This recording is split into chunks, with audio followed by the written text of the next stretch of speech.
conductive wire, and you were so electric. I had no say when you came so near and just passed right through me. Hey everyone, welcome to Geekdom is back, as is Mitchell McDonald. We're talking all about Teen Titans Go to the Movies today. It is possibly one of the best DC movies in a while. Yeah, it's a really fun movie. It's kind of in the same vein as Lego Batman, but it's a little bit different. It's a little bit tinier and toonier and a little loonier. That's a very good way to describe this. And I know you wanted me to watch at least a few episodes of the TV show before hopping on. And I will let you know, I watched the Waffles episode, the Hey Pizza episode, and the first TV Night episode. Okay. So you got the vibe. I feel like it kind of is. It's a show for small children, for sure. It's very much a tiny show for babies. And I think that we can sort of start.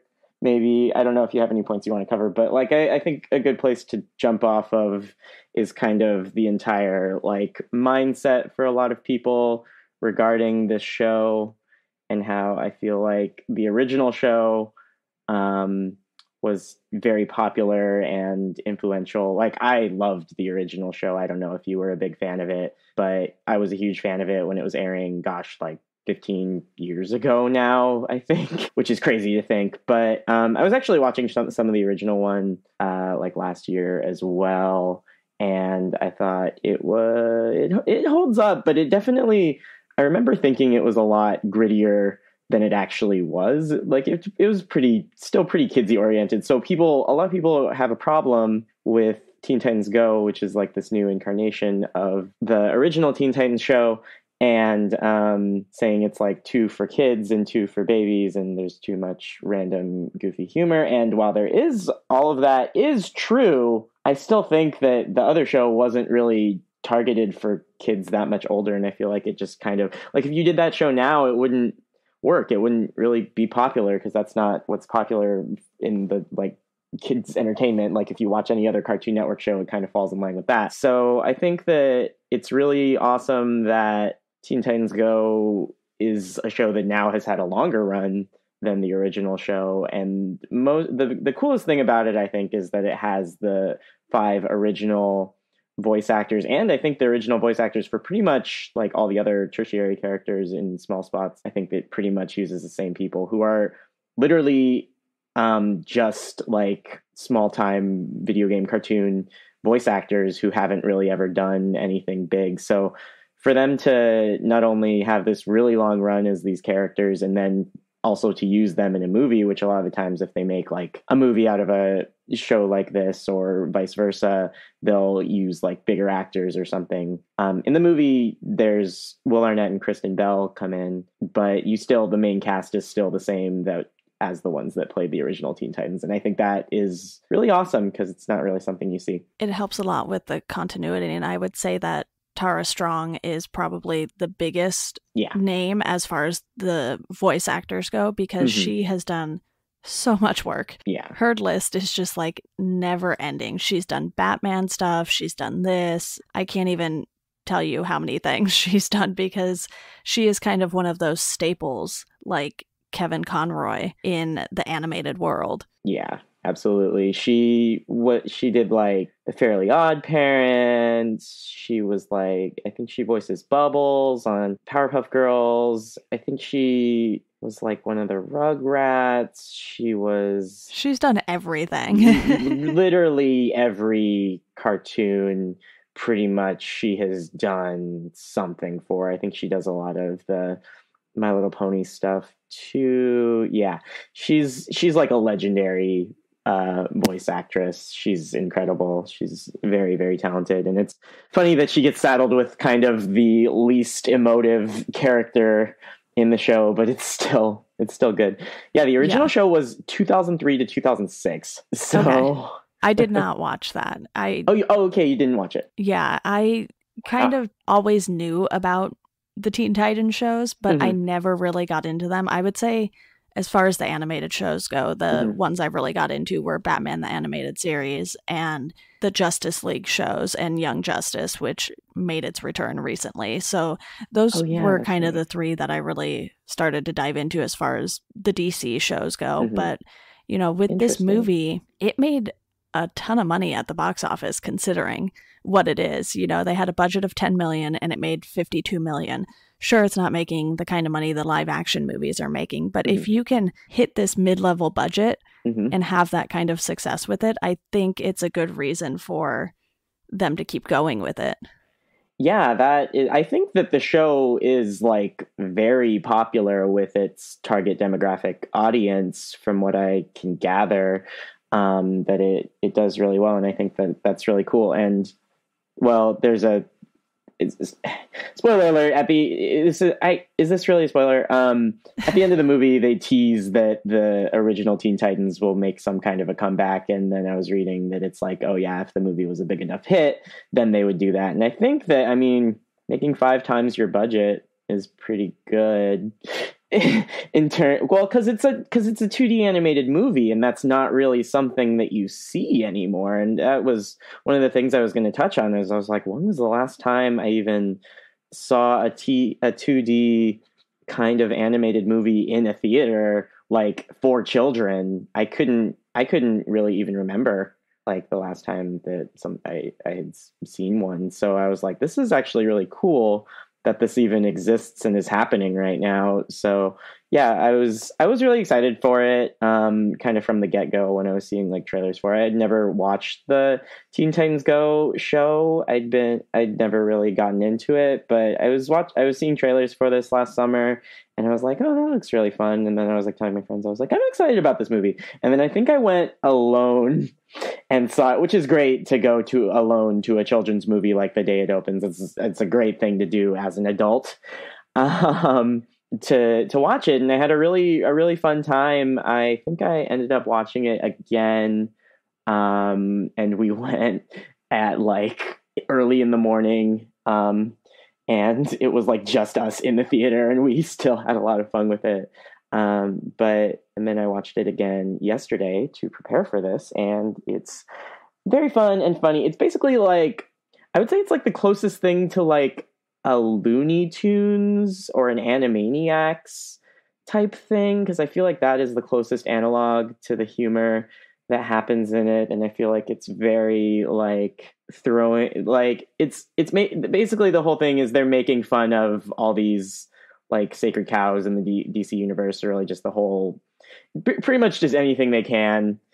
But they're doing it with a lot of respect and reverence. And there's so many like little Easter eggs and hidden jokes and gems and just cute little flourishes in the animation that I think clue you into the fact that they really care about the things that they're making. Because I feel like a lot of people are like, oh, I don't want to do this because it's just making fun of these things I like, and it's for babies and it's stupid. And it's like, well, I mean, it is making fun of the thing, but I think it takes a lot. I think in order to properly like parody something like this, you have to like the thing a lot. You have to really care about it. You have to have like some, like, you have to be involved in it, or you have to like really have a reverence for it that shows that it's more for people who are like fans, I'd say, than it is. I mean, it's also for children, but I would say it's equally as much for people who are fans of the material. And I think that's something that kind of gets lost in it, because people just see like, oh, they took this thing that I really liked when I was a kid, and now it's like goofy, stupid cartoons, and they're farting and stuff like, and they're dancing with their butts and stuff. So it really is one of the goofiest movies I've seen in a while. And when I was watching it, I felt a little weird because I went to the theater by myself to watch this, as I do with a lot of movies. And for some reason with kids movies, it's just a little more weird. I'm like, I don't want people to think I'm like some sort of creepy person just going to see kids movies by myself. But I feel like you and I are two of the most non-threatening people. So I would hope so, because I sort of just sit by myself and I'm like, okay, I kind of hope there aren't a bunch of screaming kids in here. And luckily, you know, like you, I could kind of go early in the morning or in the middle of the day when kids are still in preschool or whatever is going on.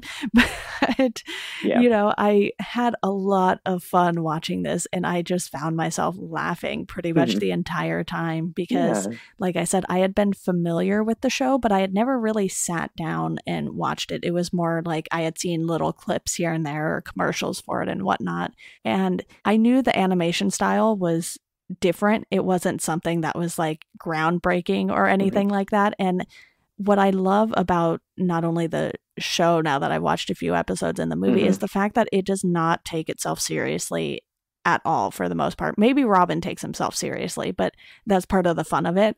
And we can get into Robin. Yeah, and you just have these characters who you wouldn't think would mesh well together, but they just make it work with the show and the movie. And I think that makes it so much more entertaining. And I really wish DC would learn to just have some fun with their live action movies. Just have some fun with it and people will be happy. And I think they're hitting that stride with Shazam. Aquaman, because that movie looks very fun. Yeah, Shazam as well looks kind of similar. That Aquaman, it's so funny, right? That Aquaman is the highest earning DC movie. Like, it's literally the DC universe's like punching bag.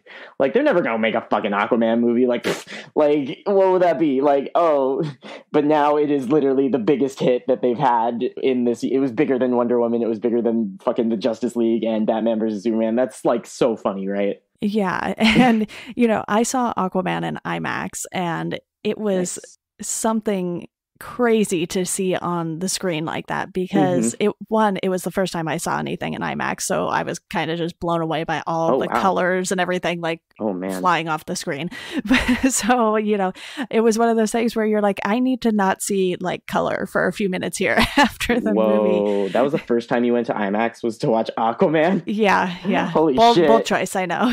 That's wild. I haven't been to an IMAX movie in a long time, but that's a movie that is giving you everything it's got to give. Yeah, but I think with DC, you know, Wonder Woman was good, but a lot of people didn't like the third act of the movie because it was a little too Snyder-esque for a lot of them. Yeah. And I kind of overlooked that a little just because they finally gave this massive character a solo film. And they did it before Marvel was able to do anything with Black Widow in the same sense. So between, you know, that and then they finally did the Aquaman movie, they're doing Shazam. They have that Joaquin Phoenix Joker movie, which I'm still a little iffy about, but at least it's not Jared Leto's Joker, so I'm kind of okay with it. And then they have Wonder Woman 1984 coming, and I'm thinking that will be a little more upbeat, mostly because it's the 80s, and 80s music is going to give that soundtrack just a whole other level to be on. Well, there's a fun 80s song in this movie that features Michael Bolton as a lion or a tiger who they run over, and that's very fun. So they hit him with the car, and they're just looking at his crumpled body, and they go, "I think his dad's a cop. Run!"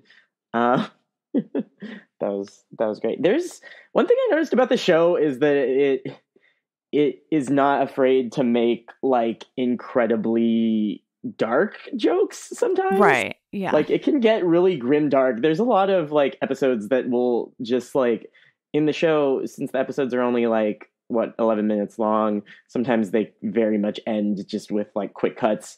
And there's a lot of times where they'll end on like a really dark or grim note, which cracks me up because I think that's really, you didn't used to see that in a lot of kids shows, but I feel like now it's probably more of a thing since it's like a self-aware meta thing. But yeah, I think that it's so funny because they were making such bad movies for a while, and then like it was almost like DC was I may have said this before, but like kind of making like these really self-serious, like grim movies that were supposed to be hits just so that they could dunk on themselves with Lego Batman and now the Teen Titans Go. It's so funny to me that those are like the ones that people actually enjoy are like the ones that are like taking the piss out of their actual movies. Yeah, I want to talk about the characters in the movie outside of the Teen Titans, because one of the big characters we see is Slade Wilson, and he's been one of the biggest villains in the DC universe for so long. I can't even remember when he came about, but you have this sort of personal connection between him and Robin. Right. You didn't watch the original show, right? No. Okay, so in the original show, like Slade or Deathstroke, they never called him Deathstroke because it was, again, a show for children. Right. But yeah, there was like the first season arc was like Robin was like Slade was like grooming him to be his apprentice, and he was always like the big bad, and he kind of like even after I think they defeat him in like the second or third season, Robin is still like really suffering from like almost PTSD related to Slade, where he'll like still see him and he'll still think that he's out there, and he's like never. It was very much like kind of like a Batman the Animated Series type thing, where Robin was just like obsessed with Slade, and that was like Robin's main like character arc, or his main thing was like, and it was like him turning to a window and going Slade. So that's kind of where the joke, one of the bigger jokes in this comes in, is all of them having such fun saying Slade, because it's very much a dunk on the original show, I think, or a reference. I don't know. Yeah, and Slade has popped up in a lot of the other animated films in the entire sort of DC animated universe, which DC has a lot of things going on, because I wouldn't necessarily put this movie in that same animated universe because of it being, you know, based off of the kids show, and the fact that it's a totally different animation style than what they typically go for with the movies like Gotham by Gaslight. But you have all of these films that sort of connect to each other, and they're sort of one-to-one adaptations of the comics. Whereas this, I don't even know if there are any comics that would compare to this, unless they've made some sense that were based on the show. But it really is just a fun time, and to see Slade in this kind of light, it's like, okay, you know, dark character who can still be pretty funny. And you have Jade Wilson, who is trying to lure all of the Teen Titans in with this Hollywood promise of being famous and making movies and everything like that. And you can tell they all get really wrapped up into it. So even though this is a movie for kids, there are some pretty, not necessarily adult in a bad way, themes, but you know, there's always something that they tend to sneak into children's shows and movies for the adults to enjoy. And I think they did that just enough with this to where it's like, okay, yes, we can laugh at all of the stupid butt jokes and still find something to pull out of this that actually is worthwhile. Well, the main thrust of the movie is that there's such a flood of superhero movies. Like every superhero is getting their own movie. It's like the main way that we consume entertainment, which is true. So it's kind of being like, okay, why not us then, is kind of the thinking, is how, like, there's a sequence early on in the movie that just destroyed me, where they go to this movie premiere, and I don't know if you noticed this on the marquee, but the movie says Batman again. And then they're watching the previews for the movie, and Robin's like really excited that he's going to get his own movie. And then it's like coming next summer. And it's like Alfred, the movie. And then it's like Coming Broom. And then it's like, okay, what's the next one? It's Batman's car, the movie.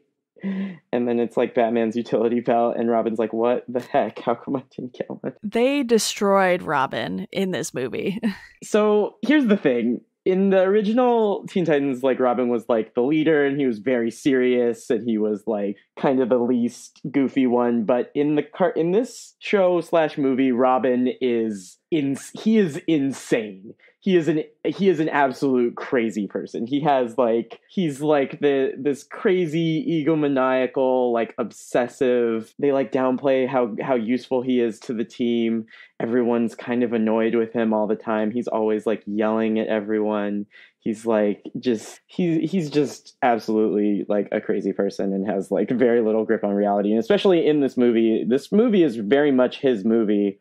more so than the rest. It's kind of like him and then the rest of the team. But yeah, I think that his voice actor is really, really on board to just go in and be super wacky and crazy as him. And yeah, they really go for it with him here.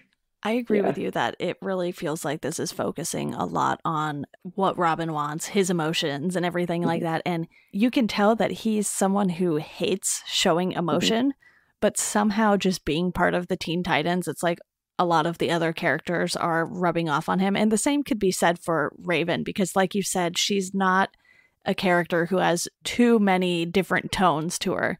She's kind of meant to be this one note character, and in a way, the deadpan works at times because she's just like so frank about everything. And it's like, really?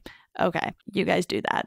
Yeah, I think that when you've had this cast of these 5 voice actors who've been playing off of each other essentially for 15, 16 years now, they've been doing this act. I think that's really the strength of this movie, is that they are so their chemistry is so good, and they're so locked into all these characters and their place in the team and how they would respond to this, and it kind of just writes itself almost.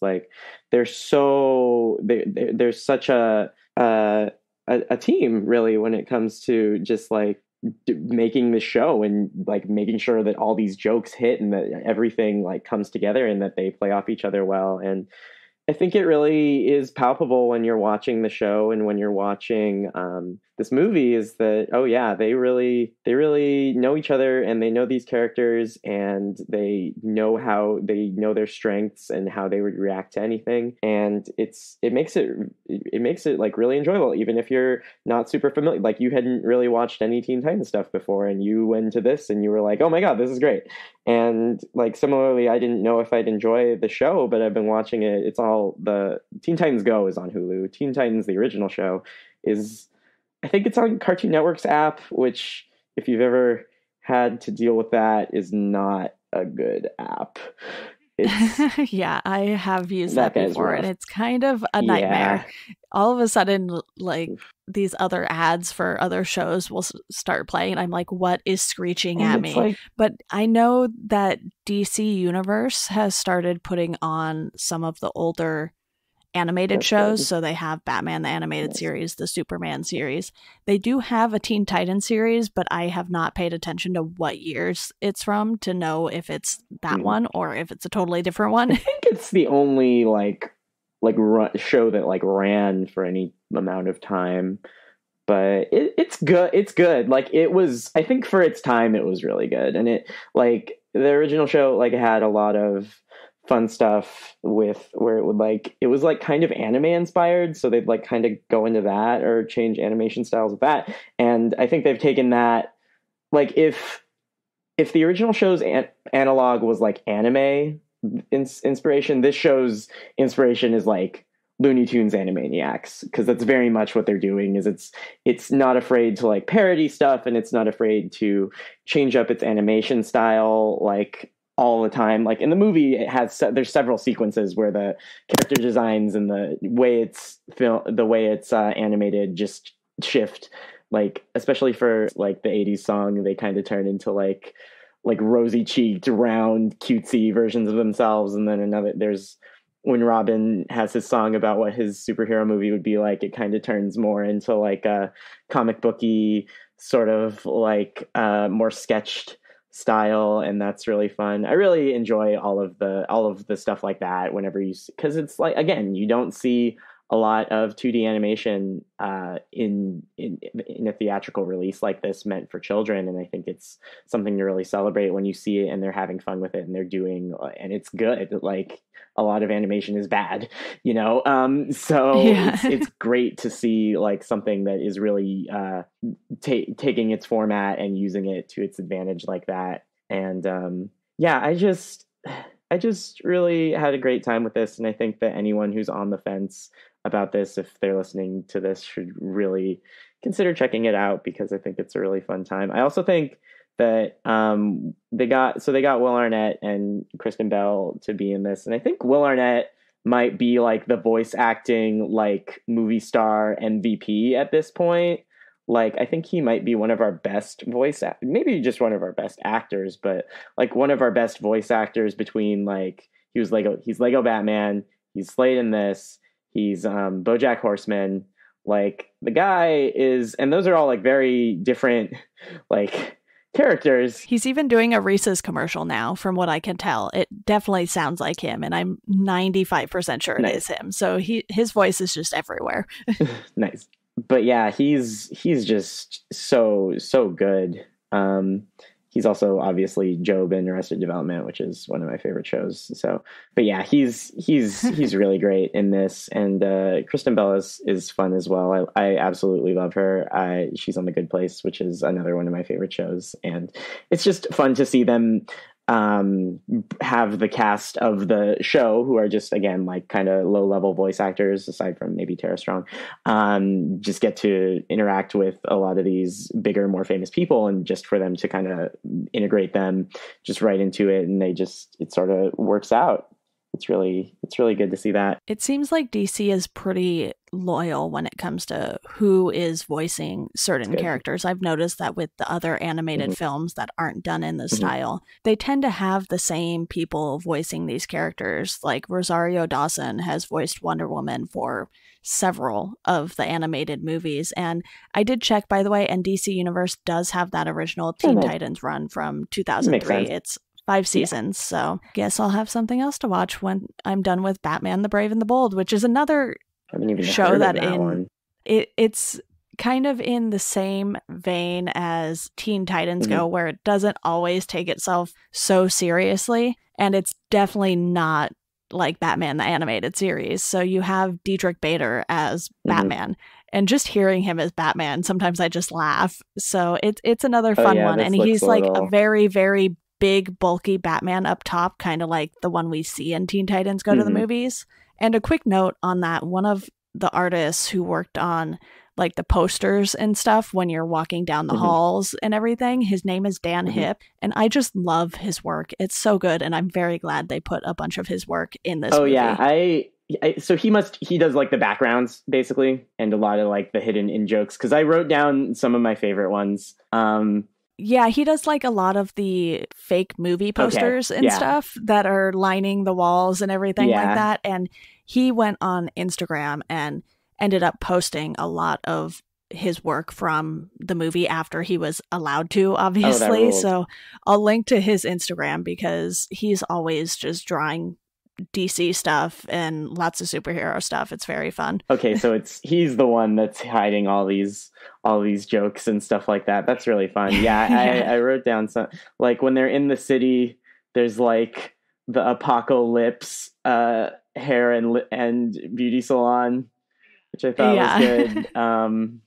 Sinestrolls and Buns, the Roar Shack were the places in the city, and then like there were a lot of Watchmen ones, which I thought was funny to put a bunch of Easter eggs for something like Watchmen in something like this, which we started watching Watchmen actually the other day. We didn't make it through it, but I'm excited for that new show too. That's going to be exciting. I really like that movie. I'm hoping the show will be a lot better than the movie. But I also saw it at a time where I was like a pretty young teenager, and it was like gritty and like cool, and like Rorschach's telling everyone to suck his dick, and like, you know, like so I probably thought, oh man, this is so tight. Like, I think I was probably the right age for Zack Snyder to really be able to get me with his style, is like 13, 14, 15, however old I was. I think it's just one of those things where sometimes a remake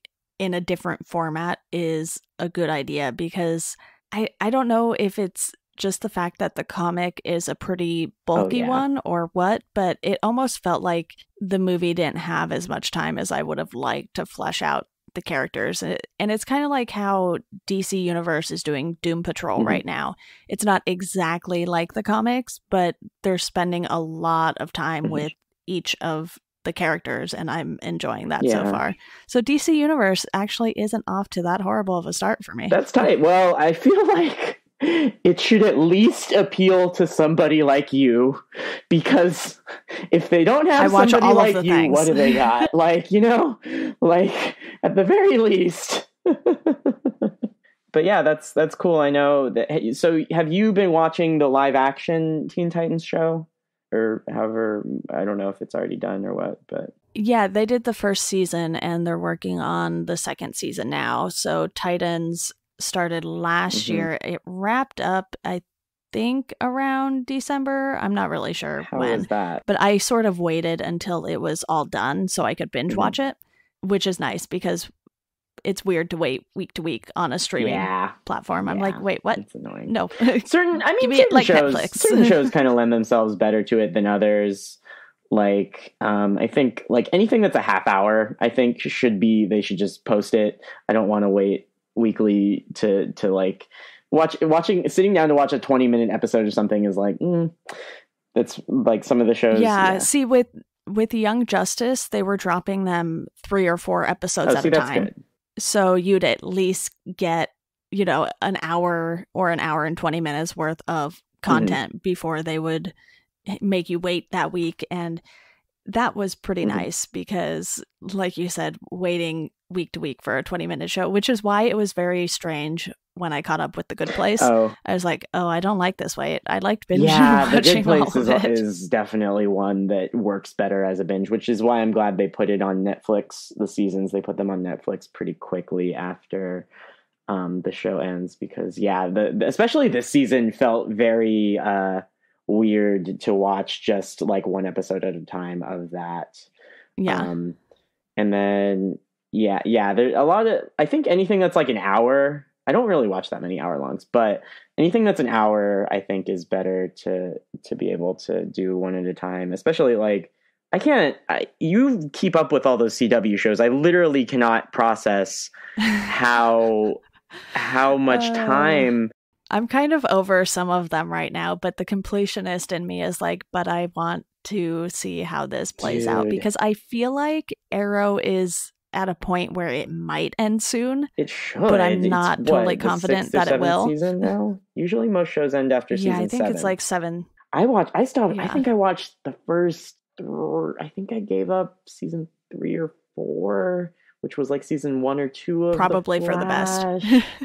And that was also like, right, I think, and then I think the next year they did like Supergirl and the Legends of Tomorrow, I think. Oh my gosh. Let's just say I multitask a lot when I'm watching those shows. I'll be like reading articles or reading a book. There's like 5 of them. Do you watch Black Lightning? Yes. Yeah. And they have Batwoman coming too. They ordered that to a pilot, which I'm more excited about that than I would say literally the rest of the shows right now.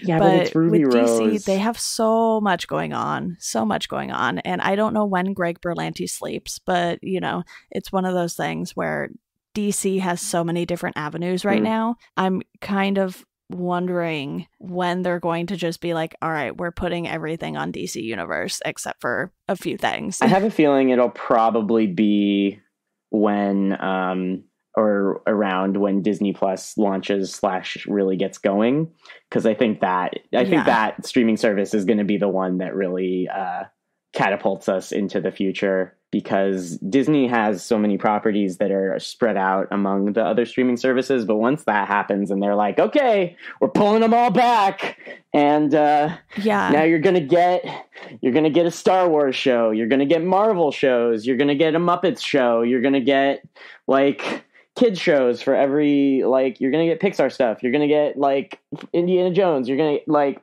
everything. Once that happens, I think it's going to force just a seismic shift in just how we consume. And now they have X-Men. It's going to be crazy. Dude, oh yeah, they could put like, they have all the Fox stuff. They could put like the FX stuff. Oh, we live in hell. But at least I could do a whole episode just on how crazy the streaming service area is getting, because Warner is going to make their own streaming service too, and Warner owns DC. Oh, it'll probably be like, so I'm like, combined. Okay, then why did DC do their own if Warner's going to do their own? And is Warner just going to, you know, take DC Universe and just put it in its own app? I'm like, what is going on? This is too much, and there are too many things that I want to pay for because I watch too much TV. Maybe like DC will be like, you could like bundle them together because it won't, they have to like have that under their thing. Like it has to like go hand in hand, you know, they can't afford to have those separate. I mean, maybe they can, but it wouldn't make sense. That would be like, I'm kind of wondering if DC Universe was like a test run for Warner and they're like, oh, okay, you know, X amount of people signed up. And my thing is, this also includes the comics. So you can read the DC comics through DC Universe. And then are they going to split that out? Because if you put all of the DC shows and movies and comics in a Warner app, that's just going to be too much. Yeah, that's I don't know. I think they probably don't know either. And they're probably trying to figure that out right now because we live in this time where things are rapidly changing. The way people consume content is rapidly changing, and everyone's trying to be the next like Netflix. Everyone's trying to be the next Hulu. Everyone's trying to set the way we do things rather than play catch up. But I think the Disney one is just too big that it's really going to be them, and then everyone else is going to have to kind of deal with whatever they decide to do. Like if they decide to, Netflix has at least been starting to deal with that for the last few years. Now they're doing more and more original content, and they have a lot of stuff that I would definitely just sign up for Netflix to watch. You know, I love The Haunting of Hill House. I made my way through The Umbrella Academy pretty quickly, and I think they made a deal with Mark Miller for all of his comic book universe stuff. So they definitely won't be lacking in content, and it's obvious that they can get big names attached to a bunch of their things. Well, Netflix's whole thing is they've just been throwing money at anything that will any pitch, any show, any comedian. Like they've just been gobbling it up because they want to create this library of their own content that you like you said, that people will want to subscribe, because originally they just had all of everyone else's shows and movies and stuff, and that was how they got subscribers. But they realized that no, we want to be our own thing. We want to be like HBO. We want to have years and years of backlogged content in our library that people will only want to just subscribe to Netflix, because eventually everyone is going to make their own streaming service, and everyone is going to pull all of their stuff, whether it's like the Disney movies or the DC movies or whatever else have you, from whoever owns all these things that we're just leasing them to Netflix is going to pull them and put them on their own things. So Netflix realized that very early on and has been really trying to build up their own library of stuff that people will want to keep subscribed to Netflix for. And I think they've done a very good job of it. I don't know. I've heard they have lost just an insane amount of money. Like I've heard they're like in so much debt, but they probably keep just doing stuff. So I don't know how that works, but more power to them, I guess. Anyways, if they keep doing Stephen King stuff, I'll keep watching it, so that's fine by me. But yes, back to Teen Titans Go to the Movies, because that's what this episode is about. But I think, you know, we're both definitely in agreement that this is just a fun time, and sometimes you don't need to go to the movies and see something super prolific that makes you rack your brain about it. Like, you know, I just did an episode on Hereditary, and that is a movie that makes you think and hurts your head. But this, you could just sit back and have fun, and it's not something that is going to be on the Pixar level of movies. You know, it's not a Coco or anything like that, but, you know, it's more along the lines of The Incredibles 2. It's not as good as the original, and, you know, depending on how much people like the show. The Incredibles 2, but yeah, go on. Yeah, and you know, the Incredibles 2, it was fine. You know, I had a good time, and that was that. I didn't need anything more out of that movie because the first one blew my mind, and then I was like, okay, you know, we know these. Here's Jack. That's thing. Fun. Yeah. That's cool. Yeah, they're doing that again. Oh, they're doing that again. Oh, they're doing that again. Okay, great. Yeah, I mean, I think it has an arc, and I think the emotional beats do play because, again, of the way that the familiarity with these characters, and the Robin's arc does have like a couple of emotional beats that I do think work. But yeah, I think it's a movie that is really just like a fun kids cartoons like type style, and I think that if it's done in a way like this, where there's a lot of attention and care put into the jokes and like the animation and like the style, and it's just really thoughtful and really fast and quick and like really keeps your attention for I think it's under 90 minutes. It's pretty short.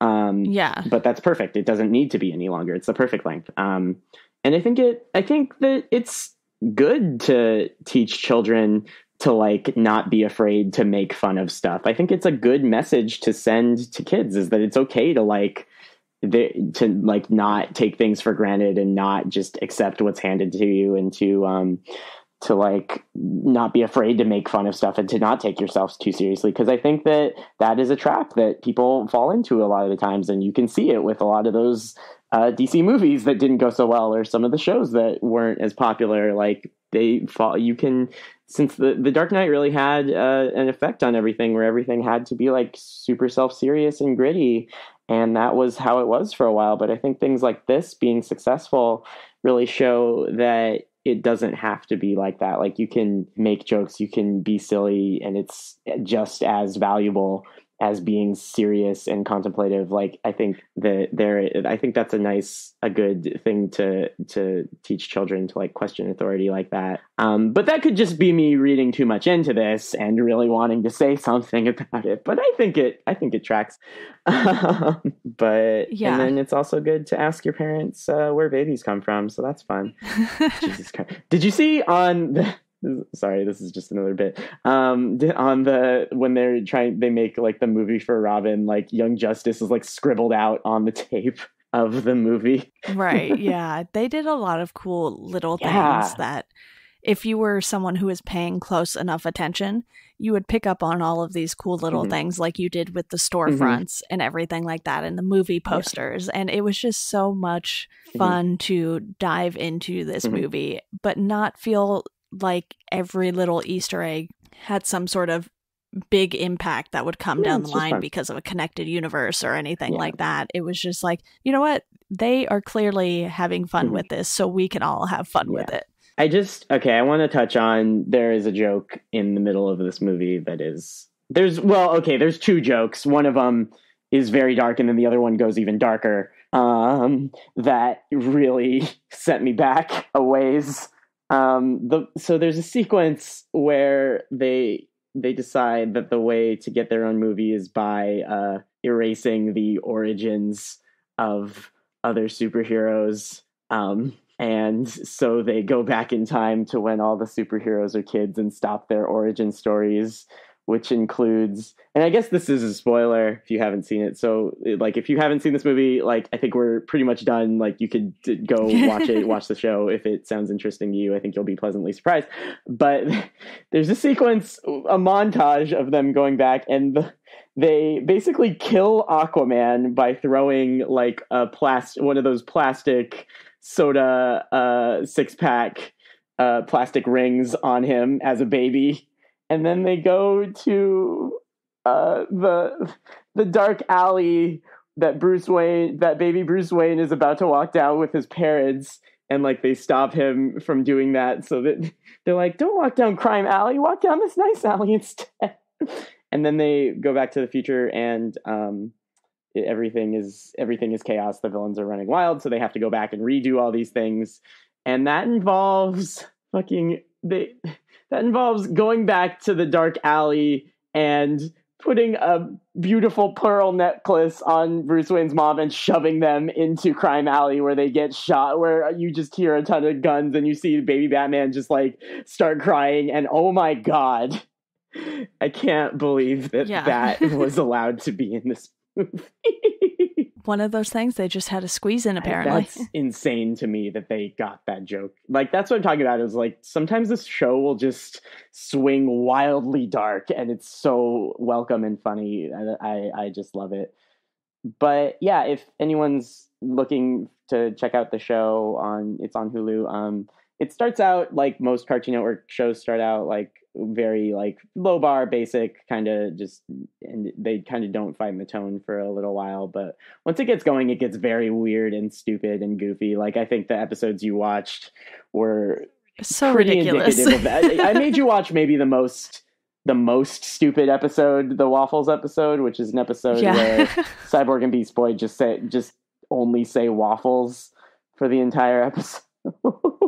Yeah. And each one on Hulu is 2 episodes, basically, because like you said, they're 11 minutes. So each one is split into 2 little storylines and everything, which I still watch the back half of all of those episodes too, because I was like, I already have it on.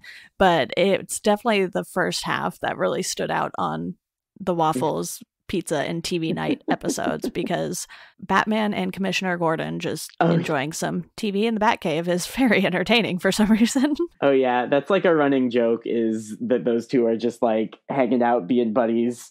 They'll just like, the Teen Titans will be like causing chaos, and it'll like cut to them just like hanging out, doing like having a sleepover or something. Like that's like a running joke on the show. And then what was I there was another episode I told you to watch, but I don't think you did, called like about being serious, which is where they literally meet like the Young Justice. There were a few episodes with Sirius in the title, so I couldn't figure out which one it was. So I was like, okay, I'll get to the other ones first. They literally meet the Young Justice characters, like is it Superboy from Young Justice? Yeah. Yes. Okay, they meet him, and they meet the other version of Aqualad, and they meet the Martian girl. I don't remember what her actual name is. Miss Martian? I think you can just call her Miss Martian. I think she goes by Megan. Yeah. Oh, right, Megan. And they're like animated differently. Like they're animated very similar to how they are on their own show. And they like tell the Teen Titans they're not being serious enough. So the Teen Titans like start acting like really gritty and serious, and they like change their animation style to be like huge and like very like 90s, like super jacked with like huge heads and like very ripped torsos. And so there's a lot of jokes like at the show's expense. There was also one I just watched that was like teasing like the return of Slade Wilson, who obviously was the big bad of the original show. And it's like, oh my gosh, we got to go fight Slade again. And then it just has a card that says 3.5 episodes and a made-for-TV movie later. And it's like, okay, we defeated Slade. What should we do now? And then it turns into be an episode about clowns. So it really likes to take like to really just parody the original show. And I think people are very defensive about stuff that they liked. Obviously, people are very defensive about stuff that they liked, what with most of fanboy outrage culture fucking being about being entitled to these things. And I think the show is really an antidote for that, because it is showing that you can make fun of something, but do it in a loving and thoughtful way and make it appealing. I think you can't. I think it's very hard to watch this movie or show and say, okay, they hate these things I like. They don't respect them. They like are just being stupid and mean. Like I don't think there's really anything mean about any. The jokes are so like silly and low that you can't really say that they're like mean or thoughtless towards these things that people hold dear. So I think whenever people like try to act like they're upset about this show, I think it's just comes off as like, okay, well, it's a show for it's kids cartoons. Like it's really just introducing like young children to this thing that you like, so that later on you can be like, oh, and check out these other shows, like check out Batman the Animated Series or the original Teen Titans or whatever movies. Like I think it's really just kind of like a gateway for kids to these characters that I think is gonna bring in a lot of young faces to these things that you all really love, and to stuff like the DC universe, because this is definitely like the lowest aimed age range. Like I'd say this is like for what, like teen and younger. Like I have a weird sense of humor, so that's why I like stuff like this, but I'd say it's probably directed at like pretty small kids. So yeah, I think it's good to see stuff like this and to respect it, because like these properties can't live forever just based on their own thing. Like if you have the opportunity to bring in younger fans to this, I think it's something that you have to respect and to go along with, because it's good and it's nice and it's fun. So that's my argument for why people shouldn't be mad at Teen Titans Go, because it is nice. Yeah. Plus with DC, a lot of their long-term plans until recently were sort of just a bunch of dark movies with all of these characters. So for the kids, really all they have are the animated movies. And even some of the animated movies in DC's animated universe outside of the Teen Titans Go area, those get very dark too. Agree. You have Batman, The Dark Knight, Gotham by Gaslight, and a lot of these movies are not appropriate for kids at all.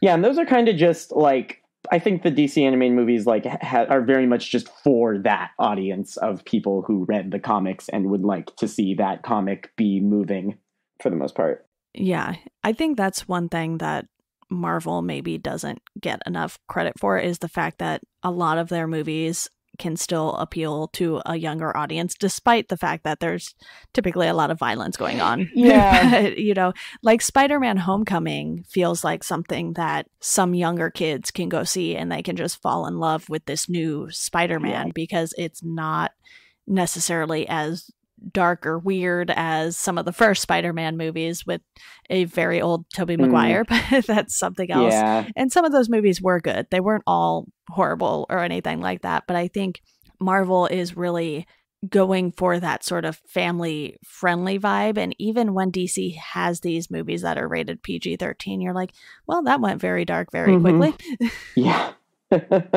And some of them just look like when it was like the Henry Cavill Superman and like the Ben Affleck Batman, I was like, this just does. I didn't even watch any of those. I didn't watch Man of Steel, Bats vs Superman, or Justice League, like just because they didn't look good. They just looked really like rushed and thoughtless and like a worse. They basically all looked like a worse version of like The Dark Knight, and I think they were really stuck under that for a while. And I think now, at least with like something like Aquaman, and maybe if Shazam is a hit as well, like you have them kind of starting to come out of that. I think that Wonder Woman and Aquaman being these huge hits has sort of given them kind of the green light to maybe follow those instincts more and kind of try something else, because the fact that Aquaman made more than a Justice League movie has to be a huge concern for them. I mean, it's good that they got a hit, I guess, but you know.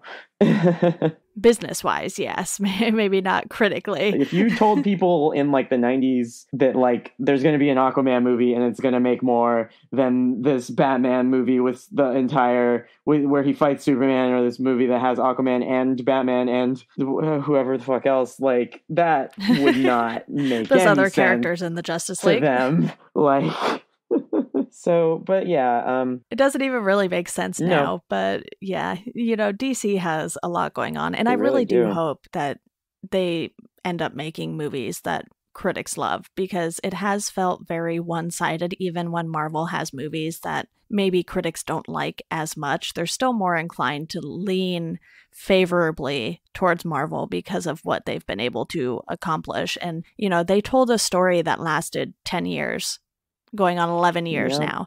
That's kind of crazy movies. Planning, and they're going to do it again. Yeah, I mean, from what I've seen, Captain Marvel seems like it's getting like, seems like people are like on it, but I'm sure it'll be, because that's the thing about the Marvel movies at this point, is that even when they're not great, is that they're still pretty good. They're still watchable. They're still fun. They're still, if you like the other ones, you'll like this one. It's not gonna, because they really are just kind of putting like whatever director kind of walks in and kind of just puts their spin on a very like, they have a studio process where they're kind of making similar toned movies. They have a very, like, since it's owned by Disney, they have very much like a brand and a style, and it's like all their action scenes look the same. But you can get a little weird with movies like Guardians of the Galaxy and Thor Ragnarok. So there are opportunities for that still impact the story as a whole. But I think, you know, we've had a pretty good discussion here on things, including Teen Titans Go to the Movies. So apologies for all the tangents. Yeah, I think we had a decent, hopefully. I like tangents. Hopefully the listeners do too. It's not a very deep movie. I just thought, that it was a good jumping off point. But I really hope that people check it out, or that people did enjoy it, and that people give the show a shot, because I think it's fun too, or just check out this movie if they made it this far.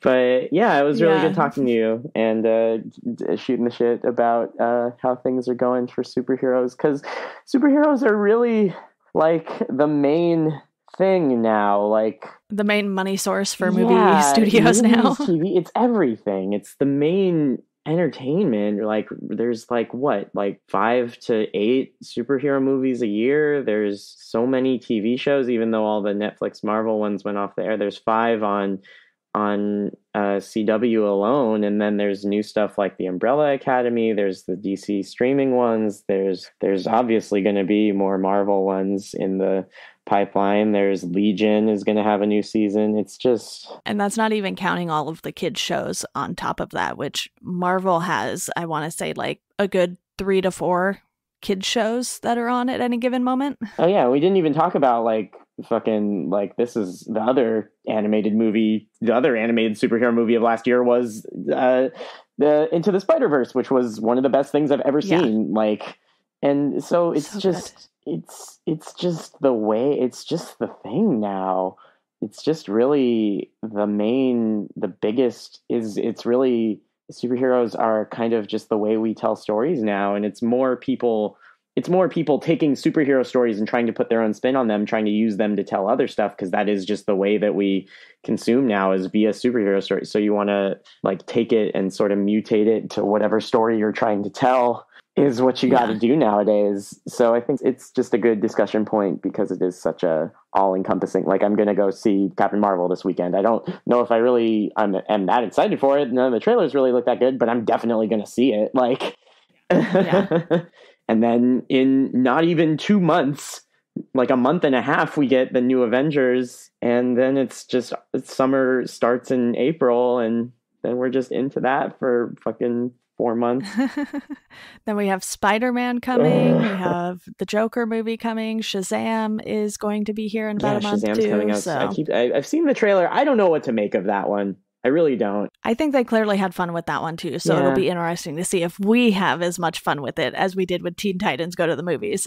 Yeah, because like Aquaman I liked because it was just so wild, so ballsy. Like it was trying to be like 10 different movies at once and to the max. Like it was just so much.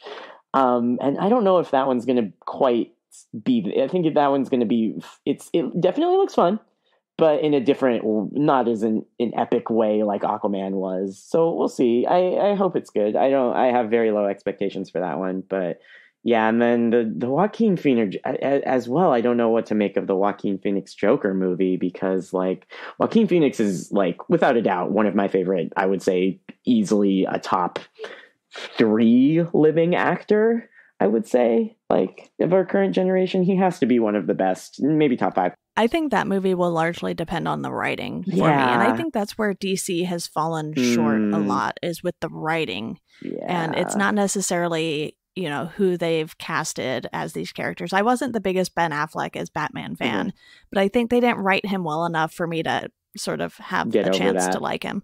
Yeah, I have no idea. Like, I want to believe. We could talk about superheroes all day. Yeah, I want to believe in that one, but at the same time, it's like, if that's not good, it's not like there's a shortage. They're already doing Suicide Squad 2 and all that other shit. It's so much. It's so much all the time. Yeah. So it's good to make fun of it.